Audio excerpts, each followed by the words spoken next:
Hi, Sally Walker here, your hormone and slow age expert.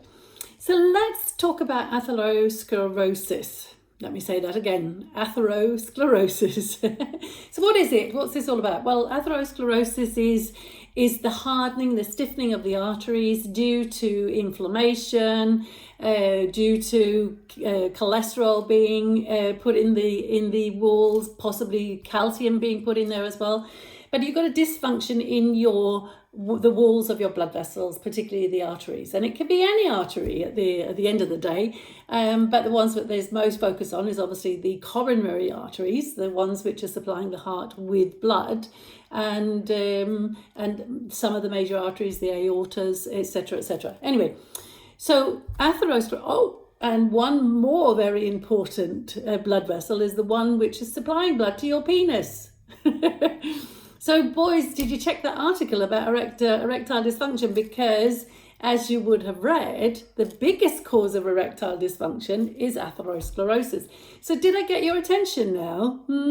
Yes, you have to pick your arteries, don't you, to get the maximum attention. Yes. So what will drive atherosclerosis? What can you do to slow it down, to prevent it, to stop it, or whatever you want to call it, okay? So let's have a little look at some of the causes.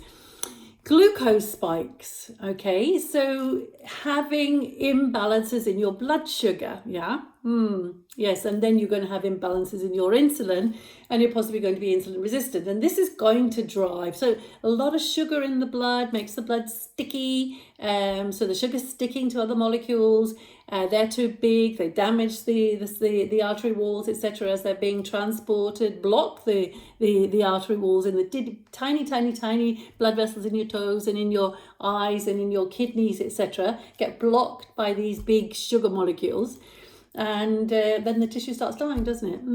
Not a pretty sight. Okay, so they are going to cause atherosclerosis, as does inflammation in general. So sugar actually also increases inflammation.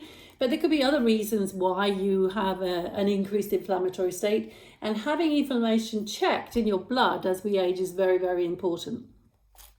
So high blood pressure obviously is a problem, and it will increase atherosclerosis. So if you have high blood pressure, you want to start looking at why.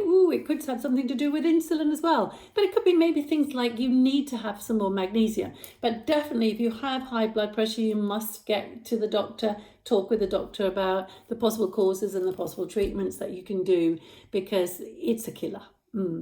So increased oxidative stress, so this is free radicals, so these are produced in our energy production, but the liver produces lots of them as it's doing its job, detoxing lots of these fat soluble molecules.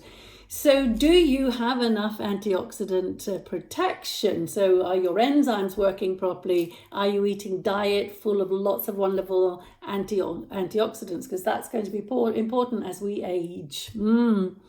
You could have some nutritional deficiencies, which possibly would affect the inflammation, possibly affect the oxidative stress, etc., and your ability to heal and repair. So make sure you're getting enough protein, make sure you're getting enough B vitamins, make sure you get enough C vitamin, that kind of thing. Iron overload. Now this is a biggie, and this is something that you boys can have a problem with all your life because you don't have a menstrual bleed. Now ladies, after we've stopped with our menstrual bleedings, we can also have problems with iron overload. So be sure to get your iron levels checked on a regular basis. Checking something called serum ferritin, which is the storage molecule, it gives a very big picture of having too much or too little of the iron. But iron overload is going to increase the risk for atherosclerosis, as will autoimmune issues, as will infections, and then the last one on the list, by no means the least, possibly should be on the first one on the list, is smoking. If you are smoking, you will be increasing your risk for atherosclerosis, which is going to increase your risk for all kinds of health problems, but especially because we're focusing on erectile dysfunction, especially your penis. So you need, if maybe that can be the motivation that you need to stop smoking.